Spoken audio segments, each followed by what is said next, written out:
part of this group. Not everybody like this in any one setting before, but a lot of you have come, particularly those up here around here, been for over the last year. We've been looking at things from a redevelopment perspective in our community of how we can improve our urban areas and looking at specific department goals to where we're at, what we can do in the moving through blight and items like that.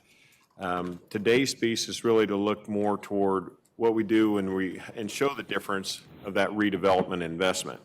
And the mayor has been a big proponent of this, pushing forward, and I'm going to let him talk a little bit about where he's at and introduce our guest speaker this morning and take it from there. So Mayor Alvey. Thank you, and thank all of you for taking the time today to be a part of this. And I think this is so important for all of us who are in the unified government to be able to carry the message and not just the story, but the data behind it. You know, when I go out to community meetings or trade associations, I start with this because this is really what happens. I have conversations every day with business owners, with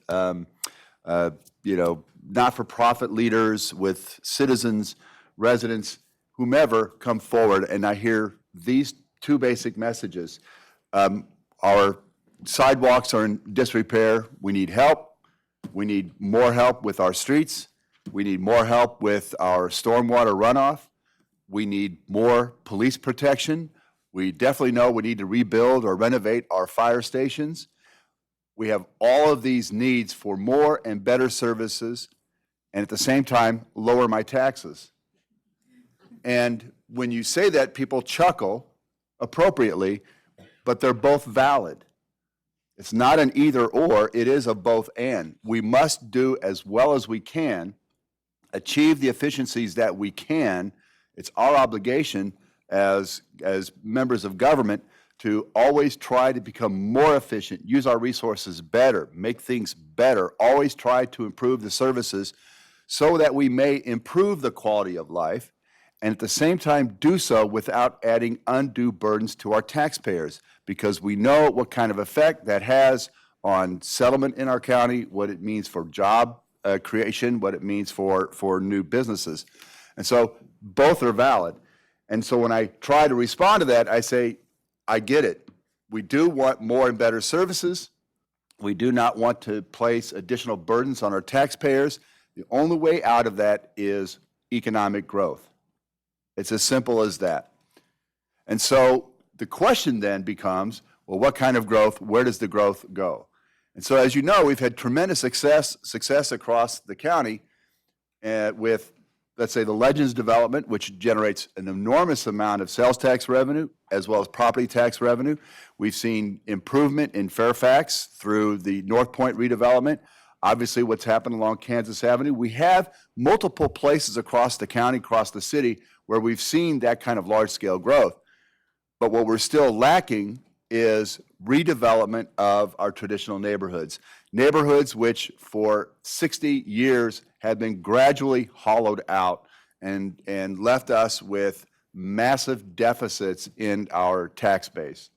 Not to mention, we don't have the residents who live there. People who are able to take on the jobs, people who are able to, in fact, purchase the utilities that generates revenues for the Board of Public Utilities and ultimately through the pilot generates revenues for the unified government.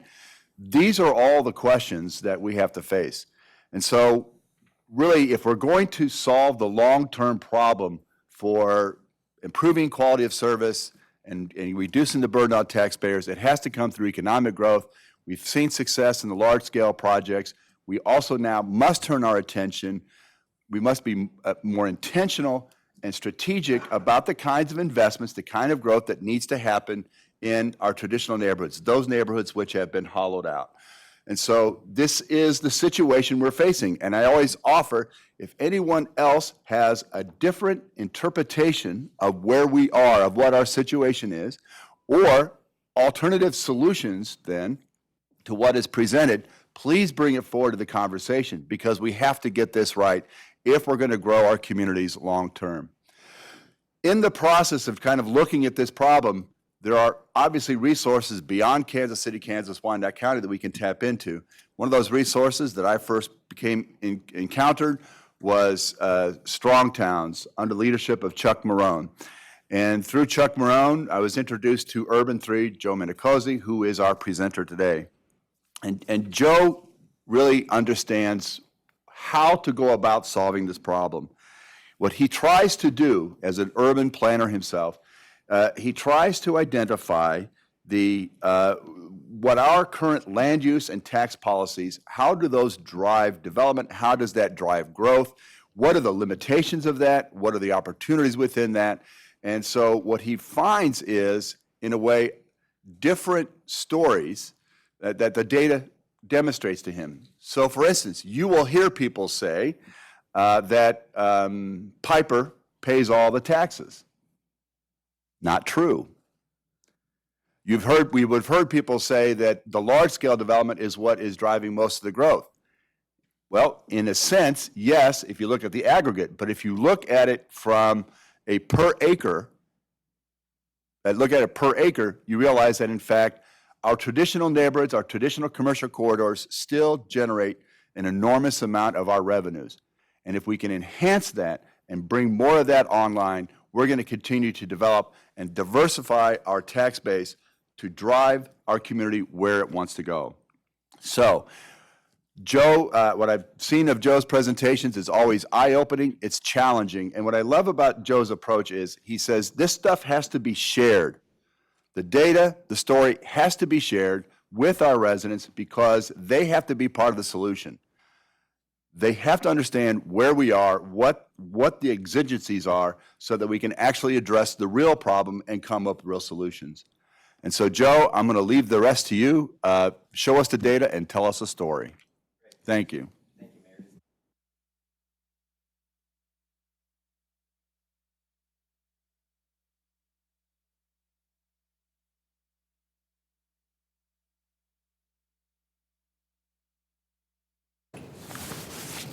Is that better?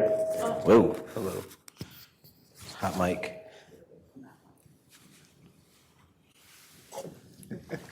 How's that? Is that better?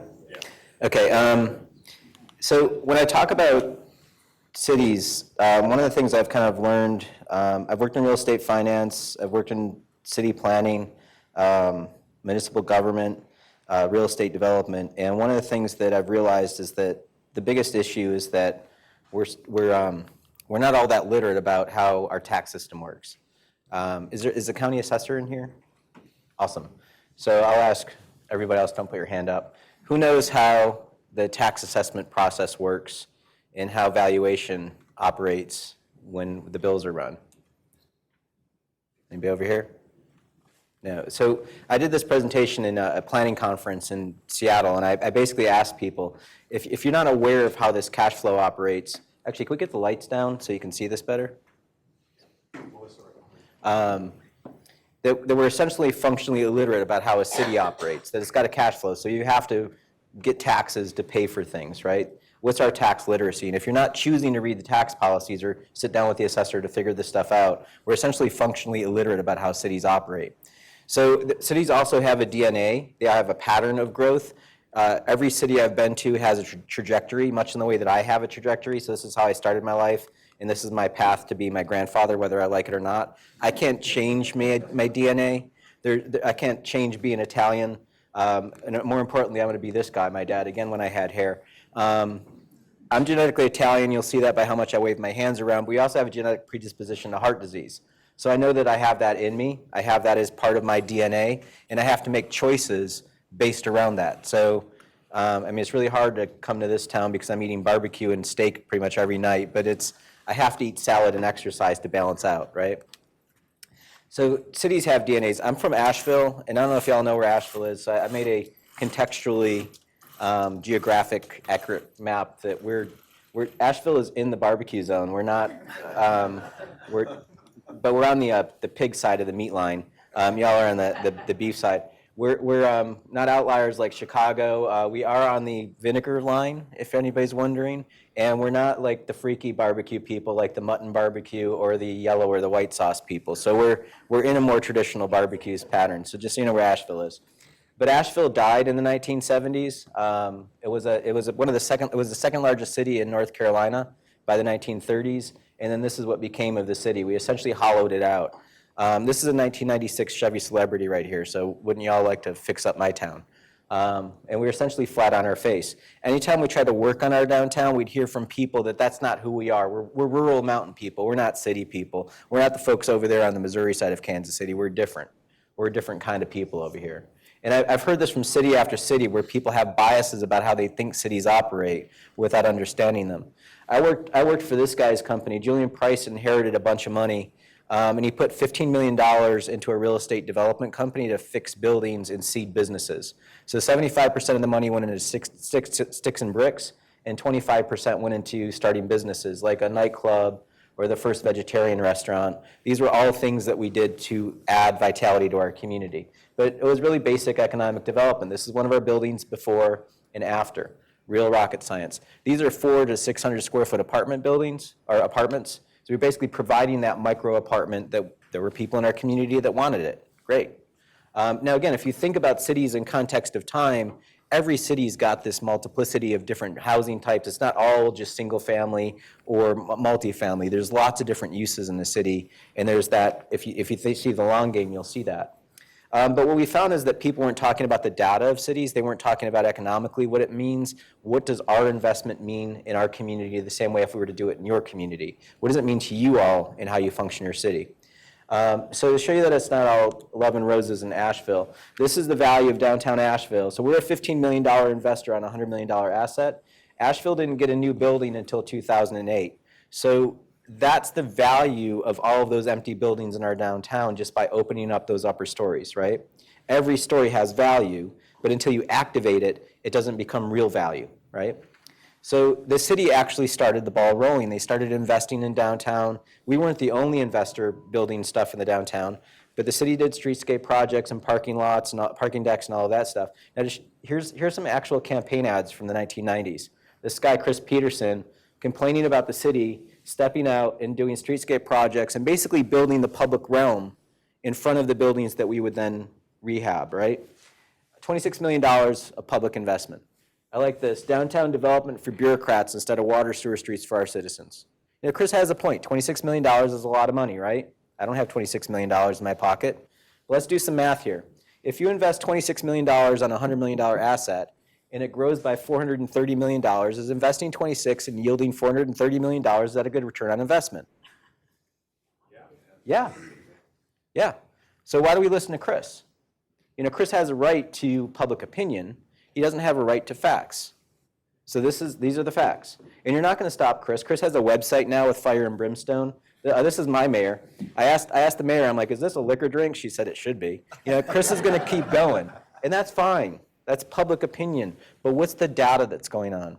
And what I found with all of this stuff is we've become basically civically illiterate about how cities operate. This is a kid's book that I found in a garage sale.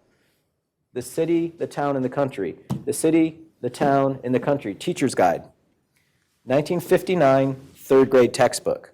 In kindergarten, you learn about your house. First grade, the school. Second grade, the neighborhood. Third grade, you learn about regional planning. Did y'all learn about that in third grade? So here's the teacher's guide is telling you this. While patterns vary from state to state, counties are responsible for education, library, health, welfare, agriculture, etc. In studying the functions performed by your county, you'll no doubt find there's a duplication of services, an overlapping of jurisdictions, and a lack of coordination between the county and the communities within it. This got a really big laugh across the river, by the way. You know, Jackson County wouldn't even share the information with us when we were doing the data on the Missouri side. And we're like, you know, Kansas City is part of the county. You know, this gets a laugh in most places, that we have counties and cities working against each other. They're in the same family, right? So here's the lesson plan. It's painfully white. It's also misogynistic. The girls are shoved out in the hallway for some reason. But you read about a new factory that gets built. There's even more kids that go to school. So in blue right here, this is what you ask your third graders. Give 4 good reasons for building a new school. And what do your third graders talk about? equity, everybody should have a desk, maybe get a second teacher, infrastructure. On the right over here, you read about Mr. Canfield, who lived next door to the Allens. He didn't want a new school. He says our taxes are too high now. If we build a new school, we'll need more teachers and everything else. We'll have to pay still higher taxes. That is indeed true. So you ask your third graders, why would some people have to pay higher taxes and why are some people against it? That's a reality, right? Stuff has a cost. You got to pay for it somehow. This is what you all have to do on an annual basis. I know adults that can't have this conversation, yet we were doing this in third grade in the 1950s. This is what every council meeting has become, is the civic literacy. How do we pay for stuff? So my favorite part is this. Remember, too, that many children, whether urban and rural and regardless of region, are tragically limited in their knowledge of the world, and their world's largely the space in which they live and operate. For those of you that work in government, you see this at every family get-together, every holiday party or whatever, where you're trying to explain to people that stuff isn't free, that you have to pay for stuff. You have to hire a new officer. There's things that you have to pay for, right? That's running a city. It's a business. So the city is essentially a finite boundary of land that has to be managed. You can't annex the next county over. Your county is it, right? That's your land area. So we're a small investor inside a much larger corporation. And if you look at the word incorporate, it says to constitute a company, a city, or other organization as a legal corporation. By law, y'all are a business. You're a corporation. You're no different than us. You're just a much larger scale of it, right? Y'all follow me? It's incorporated. You have a charter. You have a board of directors. This is how you operate your corporation. And it's not just your city. It's your county. It's your state. It's our country. Joe Biden said this on the Stephen Colbert Show. And I'm such a nerd at midnight, I'm looking it up. This is the federal law that lists us as a federal corporation. This is who we are. That's not to say we're a capitalistic corporation. This is just how this is our legal structure. So my city is worth $12.8 billion. And that's just the taxable value. Our asset value of all of the streets and pipes and everything else, you go ahead and add another 16 to that. It's a very expensive company. So my city's worth 6 times the value of Ted Turner. Does Ted Turner just read Facebook every day? Of course not. He's looking at data, right? So we all should do this. So to view it from a standpoint of production, when you talk to farmers are always talking about economics. What's the crop yield per acre, the water per acre, all of that stuff, right? So this is one of our buildings. So thank you, city. Thanks, city. Thanks for the garbage can, the bike rack, 2 benches, and a street tree. Thanks for that investment at our front door, right? That's what y'all did. We put in retail, office, and residential. We took the taxable value from $300,000 to $11 million. So what you all got was 3,500% more taxes on that asset. 3,500% more taxes. Do y'all have a 401k plan that grows by 3,500%? This is how we've built our wealth. Go out and buy 3,500% more garbage cans. We don't care. So how do you invest in an area that you make sure you get a good return on that investment? That's what we wanted our city to understand. And sometimes people say to me well, Joe, that's $11 million. I got this Walmart over here at $20 million. Fair enough. That Walmart is indeed double the value, right? But it's not a fair way of looking at it because it took 34 acres of my corporation to make that happen. Our building's on 0.2 acres, right? That's not an apples to apples comparison. So if you look at it per acre, this is our tax yield versus their tax yield. In our community, they're just well, Joe, we don't care about the property taxes. We want the retail taxes. Okay, fair enough. We're making double the retail taxes per acre. We've got 9 units of residential per acre. We also have more jobs. So where are you getting more of your wealth? How are you producing more of your wealth, and how are you making sure you're getting a return on your investment at a municipal level? How do we help you do that? I was doing this presentation in Colorado, and I was like, let me make it easy for you. If you could grow something, what would you grow? And they got the joke. It's cash crops, right? Some people might be thinking, well, Joe, you just hate Walmart. I presented at the International Association of Assessing Officers Conference here in Kansas City. I went the next year after I saw this guy speak the first time. This guy did a talk at the Assessors Conference. He was the keynote speaker in Sacramento at 8 in the morning. He did this unbelievable presentation about how cheap Walmarts are. Let that wash over you for a second. Spreadsheet after spreadsheet. And from an assessor's perspective, oh, by the way, your conferences are awesome. They make a planning conference feel like Burning Man by comparison. Y'all are really kind of square. But he did this if you have a cheap building, it's of low value, right? So I'm having a coronary because I'm like, how is he getting away with this, and why don't the assessors care? Well, the assessors are agnostic. If it's a cheap building, it's a cheap building. In planner world, I want to see value, right? So I went up to the microphone and I asked him, I said, Mr. Terrell, what's the useful life of one of your buildings? And he immediately shot back, 15 years, maybe 20. We designed that building to depreciate as quick as possible. The buildings don't mean anything to us. We'll build another one and depreciate it down again. Don't hate the player, hate the game. You're trapped in that game. The state sets these policies and you're stuck with them. Be aware of this. There is an economic incentive to waste your money. The average Walmart consumes more in police services than it pays in property taxes. Did y'all know that? They do. You know? So this is how your cash flow operates. Is this the best use of your services? And make sure your citizens understand that. So their commitment to your corporation is 15 years, which is the life cycle of a cat. If you're okay with that, go for it. But just make sure that you're consciously choosing this.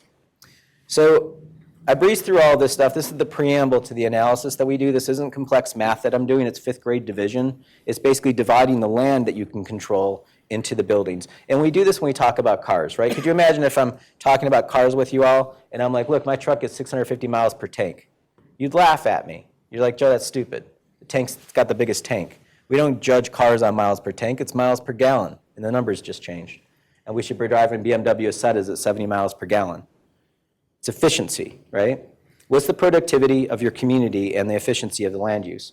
So we've done this all across the country, and it's real simple. For every dollar of county taxes, somebody out in the county in single family is paying to the county. Their brother and sister in the city is paying about 5 times that to the same county. Here's the Walmart, the mall. This is a 2-story building. This could be in Driggs, Idaho, Durham, North Carolina, or Dallas. As soon as you start stacking stories, you're stacking your wealth. This is a 3-story building and a 6-story building.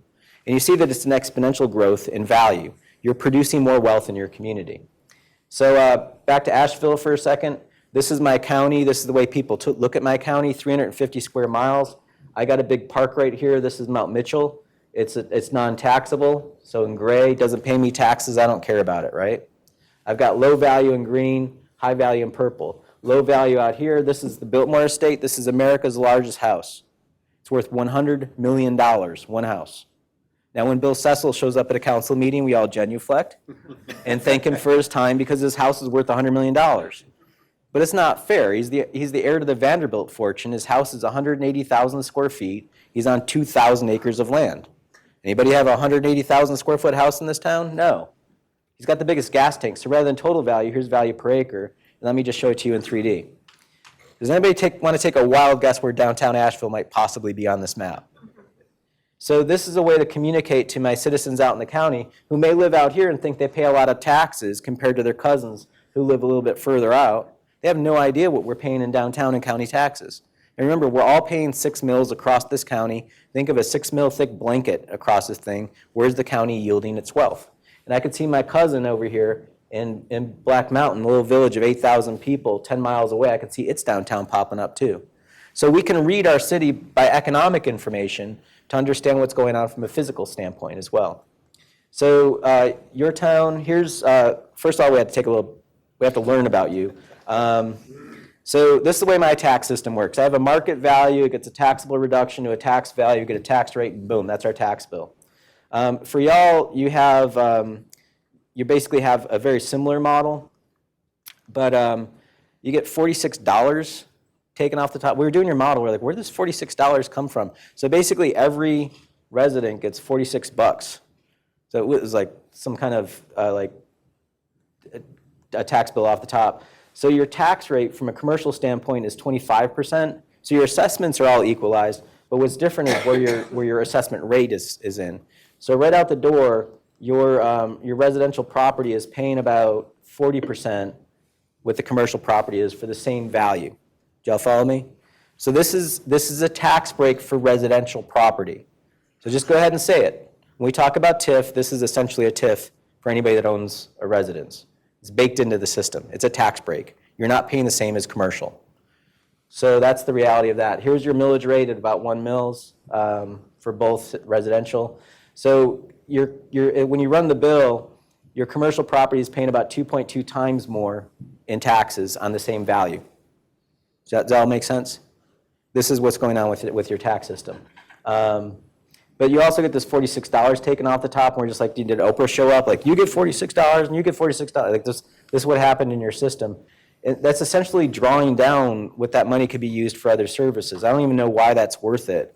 You could buy 12 backpacks for each residence that's getting that tax break. But again, these are things that happen in your system, and if you don't pay attention to it, you're bleeding that money. So here's your county in total value. So the miles per tank, and you can see the big parcels show up. Here's value per acre. So total value, value per acre, here it is in 3D. And you can see your downtown popping out here, and then the Speedway is out over here. Here's Bonner Springs out right there. But this is the productivity. You got a lot of value over here by the University Hospital as well. This is when it gets, let's see, this is the taxable value, reduced down to taxable value. So this is basically what you're paying your taxes on. So think of your millage rate laying across this model. And we're going to give you a copy of all of this stuff. Here's just inside the old city limits, or the Kansas City limits. Total value, value per acre. And again, it's pretty much, the only thing that's chopped out over there is that one little dog leg of the county. Your downtown, total value, value per acre. You can see some purples along Minnesota. And then here's the downtown inside the model. So your county is about 17% non-taxable. This is about average for a county. And your city is about 17% as well. This is about the same as Kansas City, Missouri, by the way. There's not one real standard to this. It's just something to pay attention to. And then particularly in your downtown's 40% non-taxable. So if this is an area where you're getting purples, those purple spikes, pay attention to that non-taxable stuff, particularly if you have a surface parking lot that's non-taxable. Not necessarily the greatest use of space, because you're taking that productivity off the market. This is a side view on the Mo side of oh no, sorry, this is you guys. This is the Wyandotte. Looking from the south northward, and you can see Hanover Heights, downtown, the Speedway, and Bonner Springs is like a profile, like a mountain range. So you can see the relative productivity. So generally, Mayor, when you talked about thickening up and filling in, like how do you add more purples in between these purple spikes in both of these areas? And what can you do with the Speedway? The Speedway is pretty much locked down on what it is right now. So as a portion of the county, your city limits are about 17% of the area of the county, and they're producing about 11% of the county's total value. That's a less than 1-to-1 ratio. That's not great on a ratio of productivity. And you have a lot of land that you've grown your city into, basically, that doesn't have a whole lot of, you can see a lot of low value in the city from its growth standpoint. Your downtown is a piece of the city, is a 1-to-5 ratio of productivity, which is on the high side. So that little footprint is highly potent in its productivity. So you're doing well with your downtown even in the state that it's in. Let's see, I think this is over the countywide area. It's a 1-to-9 ratio. So once you add in Bonner Springs, that whole area, it actually grows in value because of its potency. Now working together, this is y'all. You can see that your purple starts at about 3 million. We had to tune you down because of what's happening across the river. Their purples start at 10 million. So you can see knocking you down, so this is on their color spectrum. And you can see the Casey Mo downtown, and this is Country Club Plaza. It's almost like a second downtown. So these are opportunities. It's also, you can see geographically, you're as close to their downtown as Country Club Plaza, but what decisions were made differently in your past, in your community versus their side. And these are all decisions of places and time, but it's also an effect based on how you use your land. Your Speedway Walmart is about $150,000 an acre, and I'm gonna go ahead and keep that as a control subject. Everybody's got a Walmart, so we're just gonna go ahead and peg that one. The market value is about $500,000, but it's taxable is about $147,000. Residential is averaging across the city at about $25,000 an acre of value. That's single family. When you get into multifamily, it bumps up to about double that, to about $47,000. So multifamily pays twice what single family pays in taxes per acre. People will have biases of multifamily is dangerous or a lot of crime or whatever. I usually respond to people by saying, show me the data. Show me what's going on, let's see what's happening, and make an informed decision. But right now, this is more productive. And then this is in the downtown. The housing in your downtown is averaging about 56,000 an acre, or about what multifamily is producing. So as you get closer into the center, your housing goes up in value. This thing's not the greatest thing to look at architecturally, but was at $195,000 an acre. And remember, the Walmart is over here at $147,000. So this is $50,000 an acre more productive than a Walmart in property taxes. So your downtown multifamily is pulling 90,000, basically about what single family is pulling. So, or let's see. So commercial land uses. Here's the Cabela's at about $80,000 of value per acre.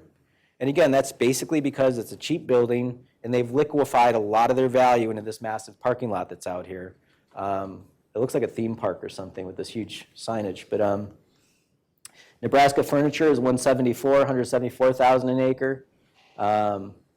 Target's coming in at about 200,000. Sam's Club at about 136,000 an acre. And this Walmart's at in South Wyandotte at 230,000. JCPenney at 220. Now remember, it's like don't hate the player, hate the game. Understand there's a tax incentive for me to build a cheap building and waste your real estate. It's that simple. You know, you're not charging me for the police calls. You're not charging me for the cost of that road that gets out to my property. But that's all something you all have to pick up. This is the Great Wolf Lodge. Now we're at about 460,000 an acre. The Legends is at about 500,000. We were a little bit freaked out by the art that's in there, but it's kind of weird, but whatever. This is about $700,000 an acre, the Homewood Suites out by the Speedway. And now now we're talking 600,000 for this thing. This is 800,000, 1.3 million for the hospital. The 39 Rainbows coming in at 2 million. Again, the Walmart's down here at $150,000 an acre, $2 million.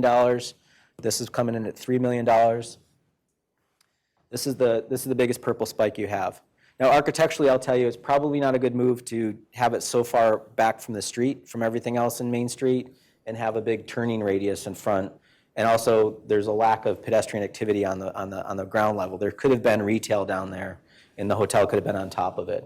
But again, learn these lessons and move on. You think about places in time, a downtown doesn't have a big turning radius on the sidewalk.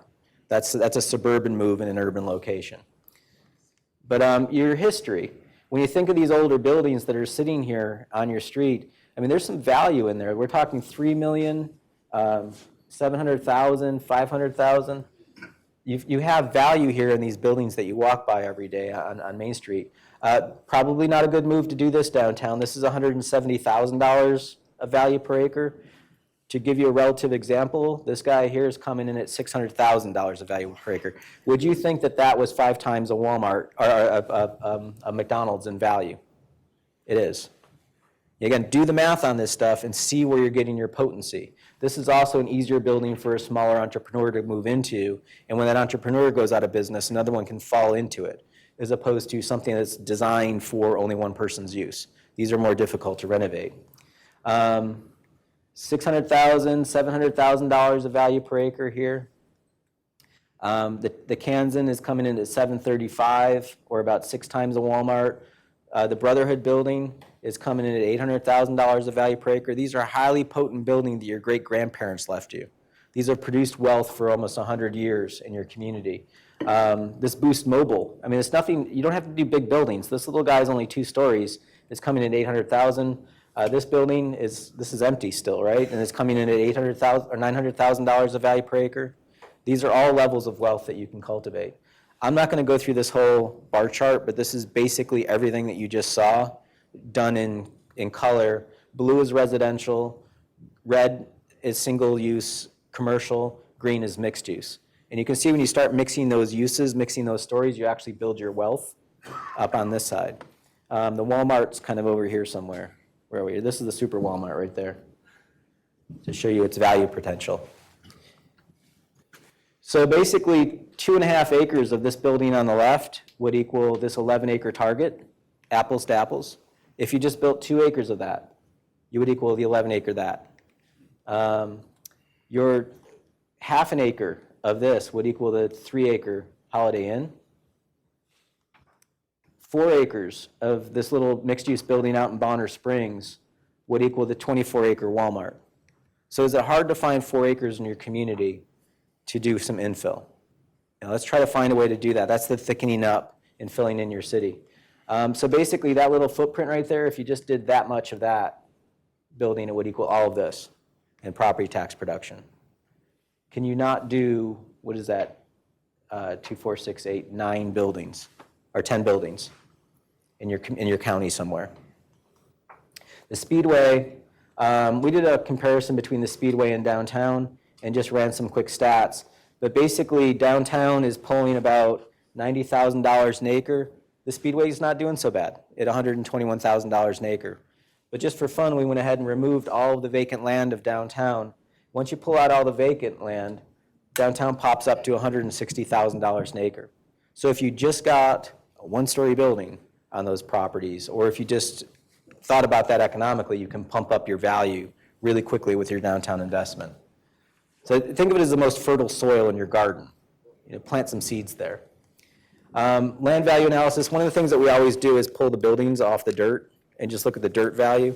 One of my favorite things are the standards that you all have to follow. They're both at a federal level, but also by practice. Or the state level. This is one of my favorites. This is Cheyenne, Wyoming. So I was at 8 o'clock in the morning, I was presenting this in Cheyenne. And I said, what's going on here? This is the way you expect the world to operate. Everybody up here in this neighborhood's all blue. That seems fair, right? Everybody's the same color. So that means they're all paying the same rate per square foot for their dirt. Y'all follow me? And then I was presenting, and I said, what's going on here where this is blue? That's $15,000 an acre. And when you cross the street, it turns orange to $40,000. How does land double in value by crossing the street in the same zoning category? Same school district, same police district. How does land double in value?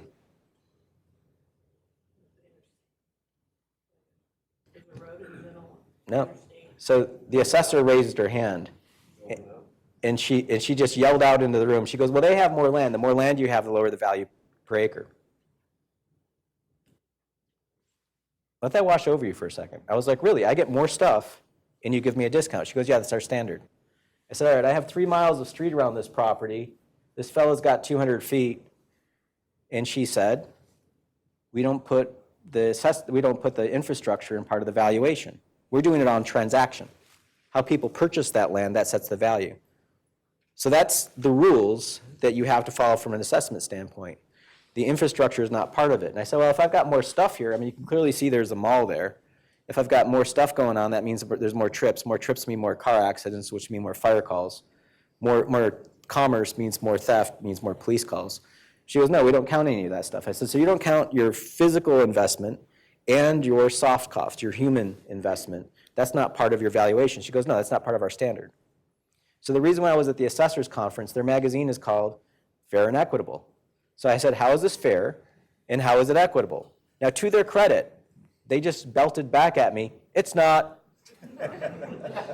I'm like, seriously? Like, where did this standard come from? They're like, we don't know. Did Moses deliver this to you? Like, where'd this come from? And their response was, you need to go talk to Larry. I'm like, Larry who? They're like, Larry Clark. So I tracked this guy, Larry Clark, down in the hallway. Larry thought this was funny. And I'm like, where did this come from? He's like, I don't know. But now that you point that out, we probably need to change it. It doesn't seem to make any sense. It's probably something when we came across the ocean from England, we probably carried these legacies. And it probably has something to do with agriculture. But now that you point that out for cities, it's not fair, it's not equitable. Can you see how this would manipulate the market? So you all are stuck holding the bag for running a government is I'm making decisions based on the cash flow. So we went ahead and did you all this way. This is your let's do it in 3D. This is your dirt value per acre in your model. And you can see there's a lot of value over here, again, because these are based on transactions. Where are people choosing to locate? And that's going to drive the value in the dirt price. But we like to do these models because it helps you kind of do a quick down and dirty analysis to where the math may have a human error in it as well. And we'll see like a little spike pop up, like right here. Like that's probably an anomaly or a math error or something. But this is a really quick analytic device. But you can see the heat over by the university hospital. Sorry, there it is. and the value in here. So if this is giving you an idea of what's happening in the marketplace, use this as a device to do more of this. And then out here, this is out by the Speedway. I mean, I'll be honest with you, I've never seen the dirt value of a Walmart and stuff like this, and I think that you're putting more of the value into the dirt because of the dark stores initiative. That's just my guess. I don't know. Well, in the development that Walmart is in, we had sales, we had recent sales. That's what they're paying. They're paying that much? Okay, all right. This is where, like, stuff like this, you can see like the out parcels are more valued per square foot than the bigger parcels here. Redlining, y'all have both sides of the river. I don't know if there's the redline map. Are y'all familiar with redline maps? We went ahead and dropped it on a race map. So it's called the one dot map, where folks by different ethnicities are rated in white is blue, African American is green, Hispanic is orange. And basically there's more pronounced on the Missouri side down Troost Avenue. There is a clear divide. Y'all, it's a little bit more scattered on the Kansas side. But basically, the way that the rating agencies worked is if you were green, you got a first grade, so you're good. Blue is okay. Orange or yellow is iffy, and red was like, we're not going to help you invest in those areas. So it's essentially the financial markets did damage to communities by not putting money and mortgages into those neighborhoods. The result of that is all this brown stuff, which is vacant lots. We just went ahead and put the freckles up so you could see it. Now, interestingly enough, this county got all greens down here. So what do you think happened after World War II when you had plenty of access to land and plenty of access to investment capital? It just blew out that part of Kansas down there. And y'all were hampered with an entire city that was put into two categories, which was not fair, reasonable, or equitable what happened to you all by the financial industries in the 1950s. But this is the legacy effect of that. So here's all the vacant land. So y'all in Wyandotte, you essentially have 3.5 square miles of vacant land. That's 3.5 square miles where you have to drive an officer by it, you have a pipe going by it, you have a road. You're essentially paying down the cost of that and not getting any taxes out of it. On the other side of the river, they're at about 7 square miles, which is much larger than you all. So here's the way that the redlining in the model works, and it's pretty clear tiered. This is on the Missouri side. For you all, you see the same tier effect. From the higher areas, they maintained their wealth longer than the areas that received the disinvestment.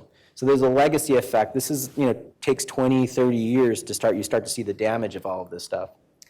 Now, I want to just go ahead and thank Judd and Robert. That you all, while we were doing the study, your staff went ahead and did this analysis, so we went ahead and put this in because it's really cool. But basically, what happens with an existing home value per acre versus vacant land at a value per acre. So just by not seeing a house, you see that value drop. That's your loss of taxes. So you have to stop that bleeding of vacant land as much as possible. And then this is what you have from a tax roll perspective and what you'd be getting off that land if you had a $200,000 home on it. So they ran the number. Let me kind of jump ahead here. That here's what a house produces on tax rolls. That's what the average vacant lot produces for you all. So basically, one house, if you just got one house on a vacant lot, it would cancel out 115 other vacant lots in value. So that's when you're looking at 3 square miles of this stuff, do what you can to start getting this stuff active. And this is a super, super cool animation. And I'm just going to go ahead and play. It's a little slow, but this is every 20 years or 10 years, what happened with your pipe expansion. But watch the number on the lower right there. So you went from 2 feet of pipe per person in 1920, and now we're at 25 feet, 21 feet, 23 feet. As you start adding that pipe, you're putting a cost on everybody.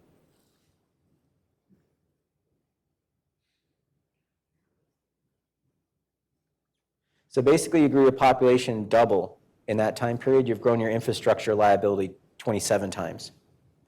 When we do annexation to solve budget issues, it's like fighting obesity by buying bigger clothes. You know, you're taking down damage. It may feel good for a year, but then all of a sudden you need a whole new wardrobe. In city after city, we've done this. We've kind of grown outward without looking inward to see who's going to pay for that. These pipes come due 40, 50 years down the road. So if I'm a developer and I build this subdivision out here and I give you the roads and the pipes and everything, it's not a free infrastructure. It's a liability on your kids and your grandkids. Y'all don't feel it, but it will come due. And anybody in the engineering department, you know that. You have to fix this stuff and there's not enough revenue to pay for it.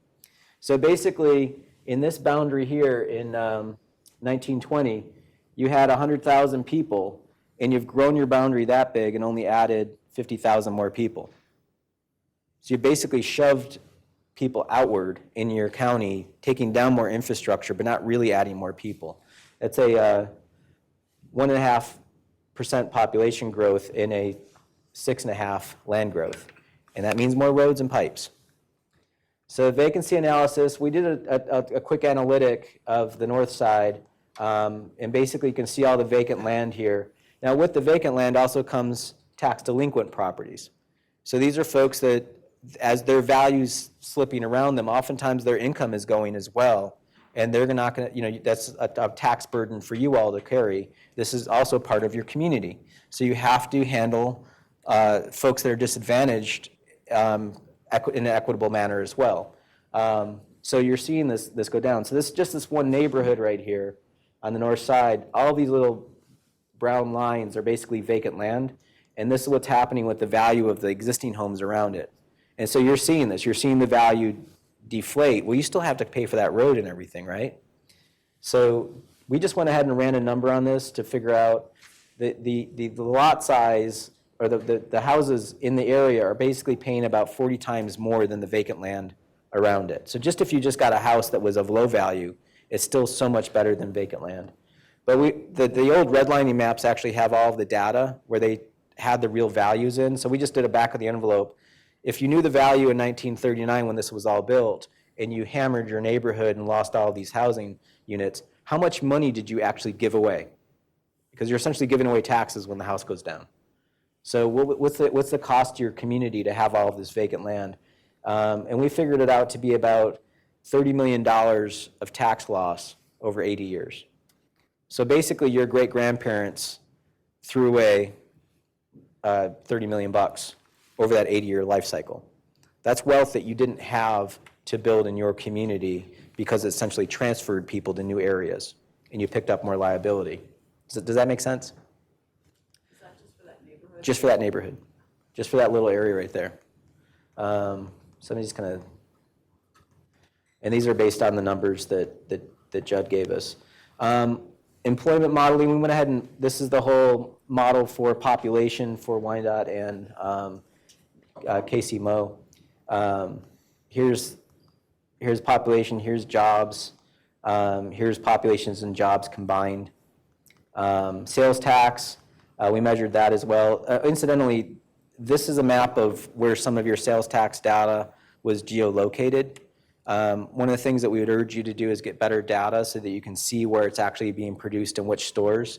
And it's not to scrutinize what Tom's barbershop is making next to Susan's beauty salon. You want to at least understand where this money is coming from and how you can help.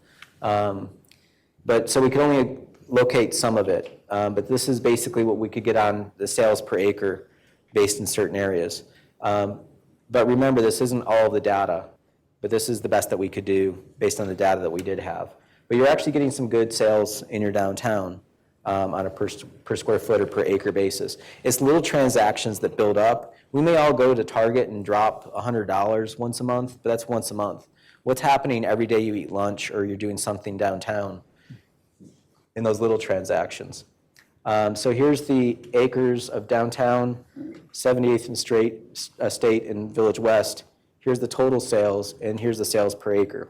So downtown's pulling about $2 million per acre. 78th and Straight's about double that. So downtown's about equal to the Village West area in retail sales production. That's just based on the data that we have. So here's your 3D model of it. And again, the Speedway takes up a tremendous amount of acreage. There may be a lot of transactions in an individual store, but it's also a real estate loss in the amount of area that they take up. So it just gets liquidated down. Here's your taxable sales per acre once you add in the other side of the river.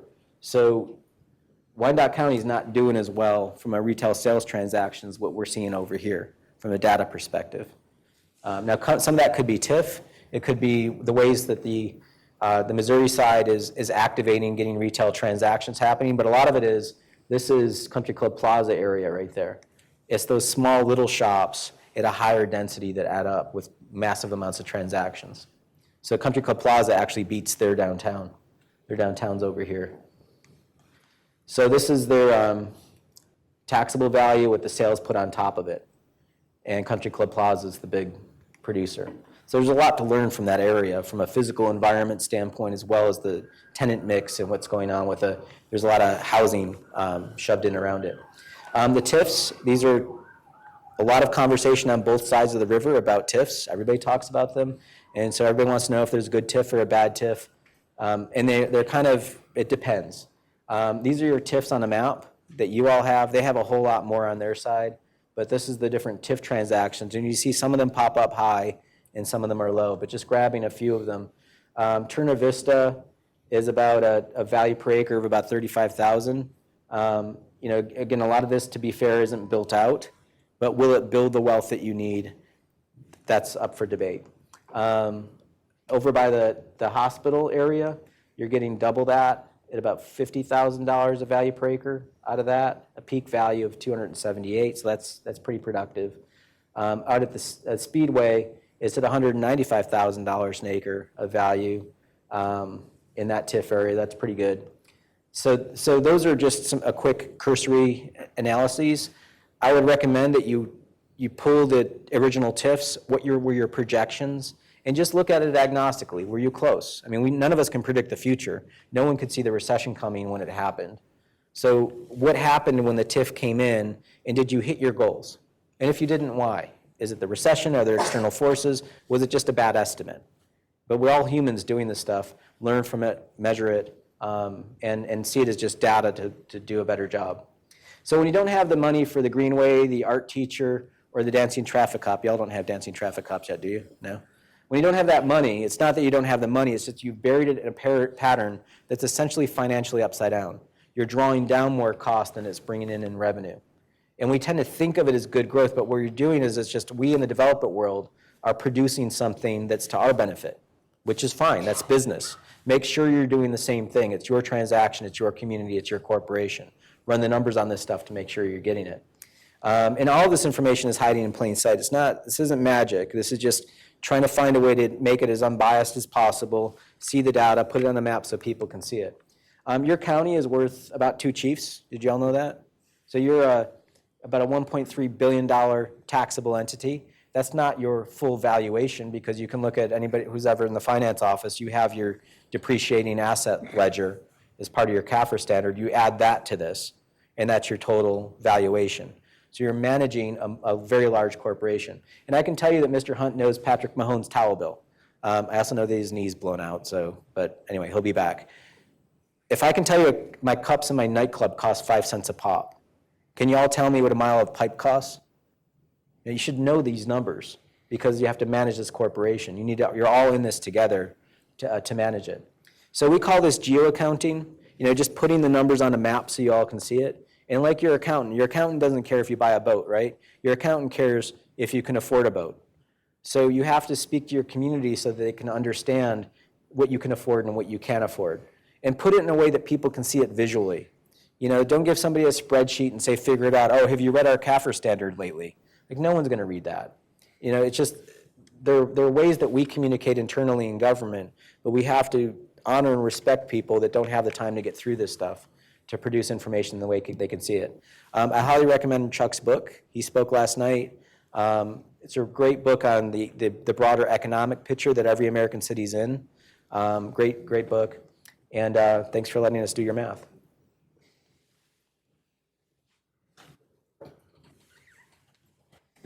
Was that too nerdy first thing in the morning? Pretty nerdy, pretty nerdy. Thank you, Joe. That was very helpful. We have time for Thanks.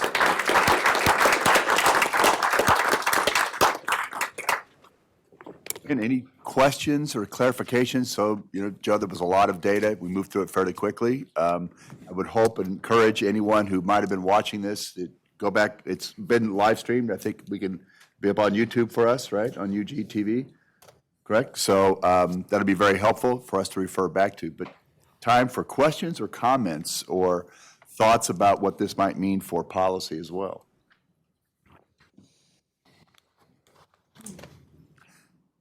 How do you explain this level of complex data to the average layperson who asks the mayor the question that he always gets asked? I mean, how do you synthesize this down to something that makes sense to you? Sure.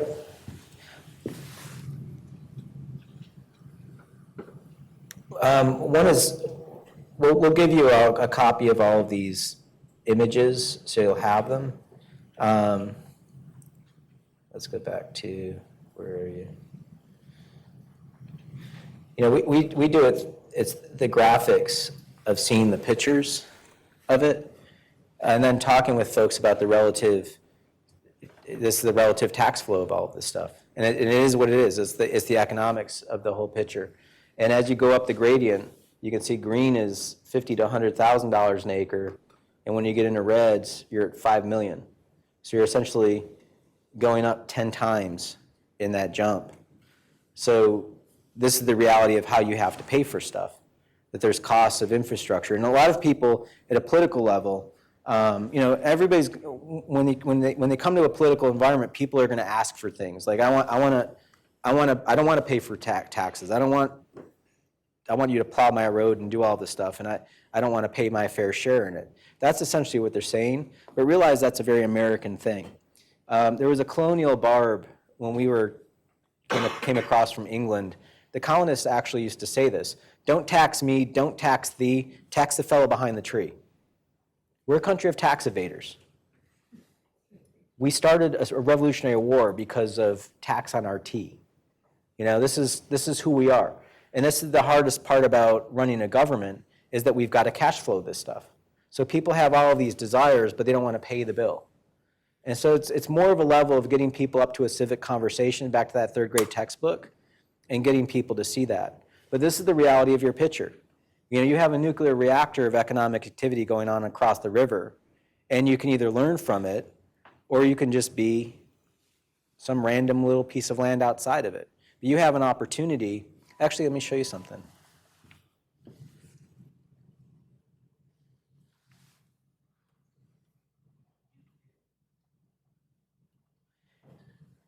We did a map of the streetcar lines from 1910.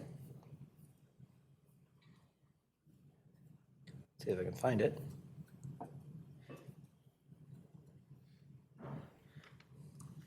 So when the streetcars were run out of KC Mo, they actually ran them over to you all. So a lot of the wealthier spots, or the more productive spots of your community, were built on essentially a 1920s level of thinking. And there's a legacy of that effect on the Mo side. And it's not just about bringing it down to the wealthy neighborhoods on the south. It went into the Jazz District and even further extended out. So it was all about an equalized level of transportation into the city. And so that's what cities are. It's an economic model. You're all in it together. So you have to think about raising the tide of all boats at the same time. So how do you do investment so you're maximizing, one is productivity, but also efficiency, and also economic equality? But I think you have some great data here. A couple of questions. First, we just recently switched our land bank processes and procedures with the commission to basically halt, for the most part, the sale of side lots.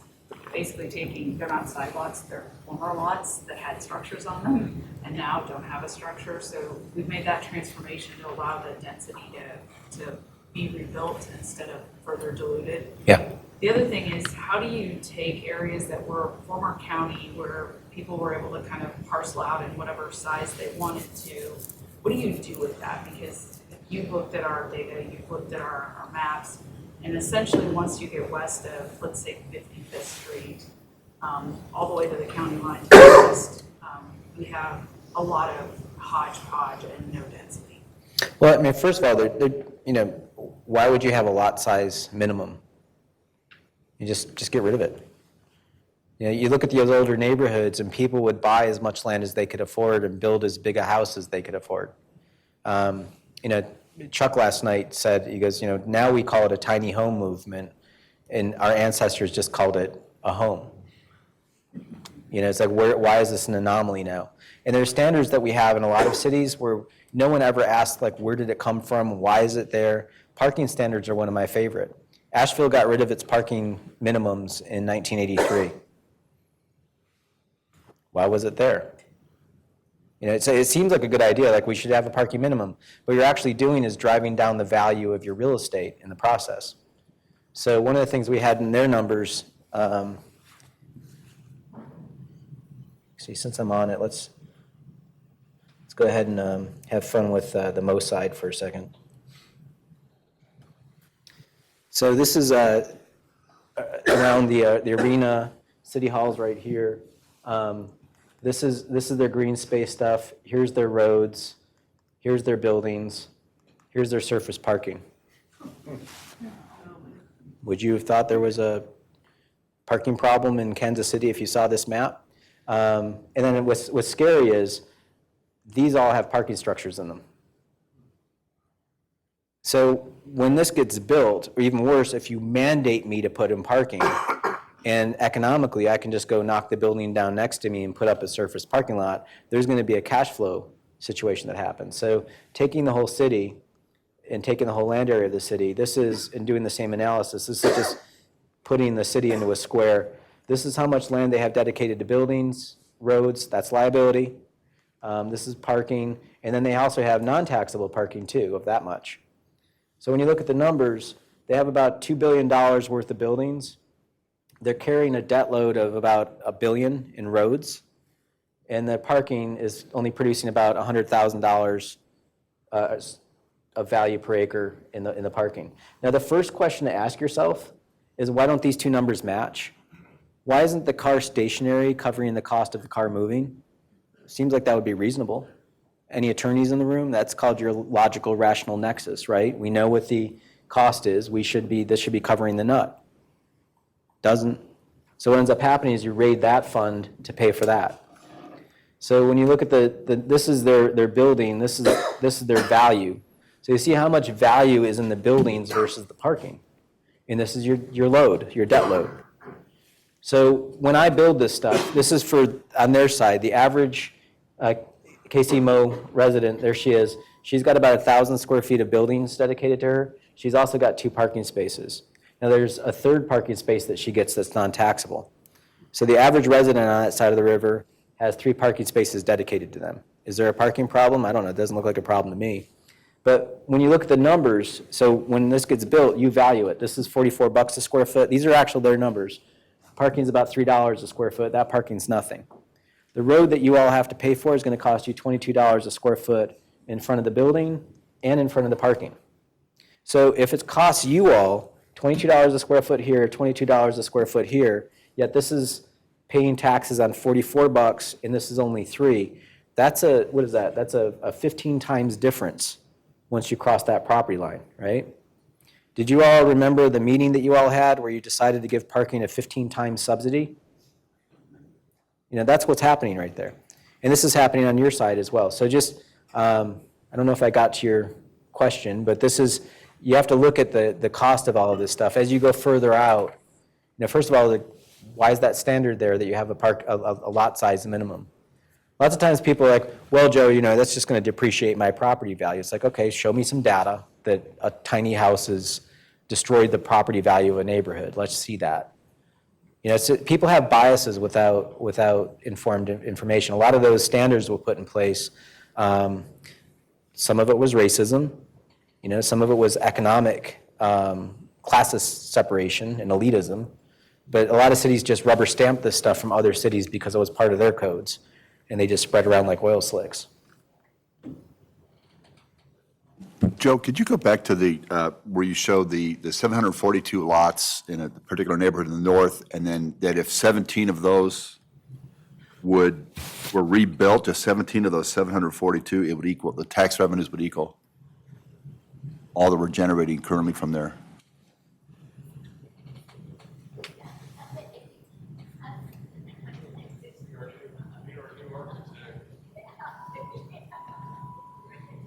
Uh, 713, okay.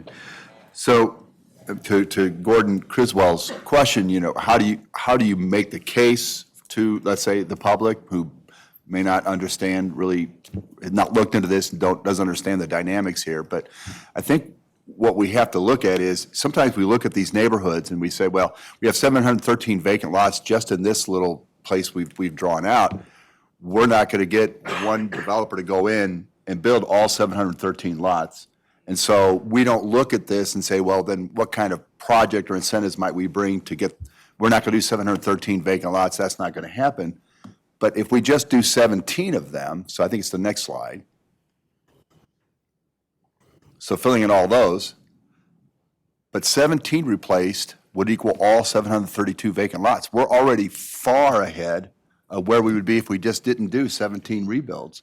So that's simple, I think, for most people to see that there's a very strong disadvantage in not doing anything and a very strong advantage in doing at least something. And so it's the incremental piece I think we've got to get across, that this is incremental. We didn't get here overnight, and we're not going to get out of this overnight. We have to start looking at those incremental, strategic, catalytic investments that will continually draw us out of this trajectory. Well, even that little building that I showed next to the McDonald's, side by side, you can see the potency of that little thing. It's like, how illegal is that building today? And why are those rules there? Is it that, did your great-grandparents, when they had that building built, how are they able to leave you that legacy of wealth on something as modest as that little thing? So, yeah, you could start with 17 buildings. I mean, find some 20-year-olds in town that want to have their own house. It's how do you allow people to just build their own house and get through a system and learn from that? Is there too much red tape to just fill a vacant lot in? Is it too difficult? I don't know. Well, how do you deal with the appraisal gap? That's our issue. Appraisal gap. You can't get a comp. I mean, we're working on this. I'm just throwing it out to you to see what you have to say. Are there other things that you could securitize it with just basically like, look, we're gonna underwrite that as a city. We'll be the bank, or could we put a TIF on it to basically remove those other burdens? Like, what does a bank need, or can you find a better bank locally that's willing to cooperate with you rather than go to Wells Fargo to get a response? There's other ways to kind of hack this. And I think that's really one of the problems, challenges we're facing. So we were able to visit Louisville. In Louisville, Kentucky, similar problems. And so what they did is they created a consortium of banks, of 20 banks, who would each put in, I think, $100,000, kind of a minimal investment that they could bring out of their community reinvestment funds. And they were able to distribute that risk among many banks so that even if all the $100,000 were committed to a particular housing, your exposure was fairly minimal. You still have a lot going on over here by the hospital.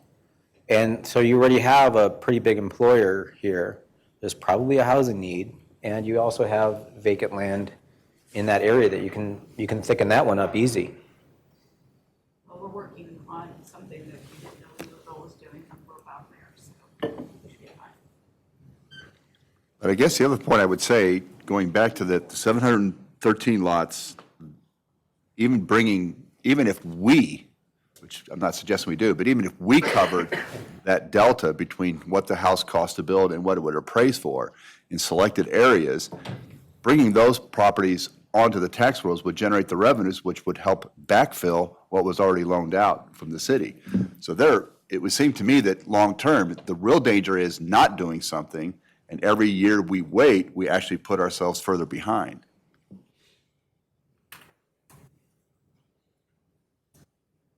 Was this too much first thing in the morning? All right? Sometimes I can't stop myself. Can you speak a little bit to public transit and its role in supporting and encouraging downtown development? I'm going to go ahead and repeat that because I don't, for the live stream. She was asking, what's the role of public transit in trying to get this redevelopment going? Is that correct? Yeah. Thank you. There's a bit of a chicken and egg question on that, but one of the things that was just super valuable to see was back to the streetcar lines, if I can find it.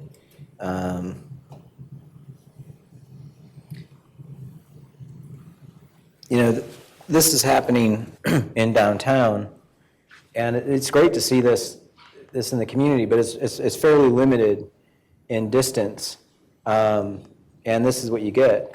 And just by looking at this model, there's one of the things that we frequently hear from people in transit world is, or on the counter side, is transit's expensive.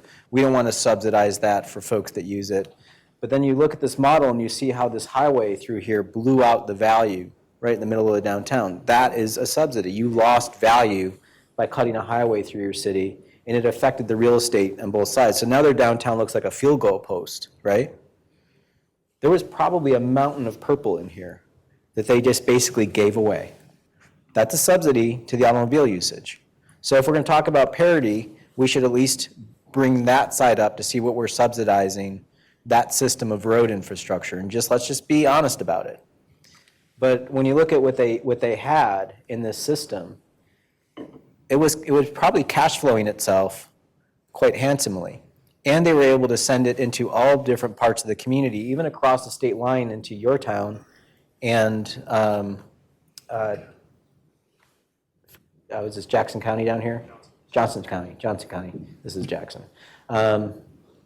So they're able to spread it around and actually get a lot of use out of it, but they also got a lot of density on it. You need that density to make the transportation system efficient. Was it about 60 people per acre that you want to have on a transit line to be able to make it equitable or efficient from a usage standpoint? But I tend to go back to this stuff and just say, is this how you do it? I'm not a transportation or transit expert, but this is the best way that I look at it.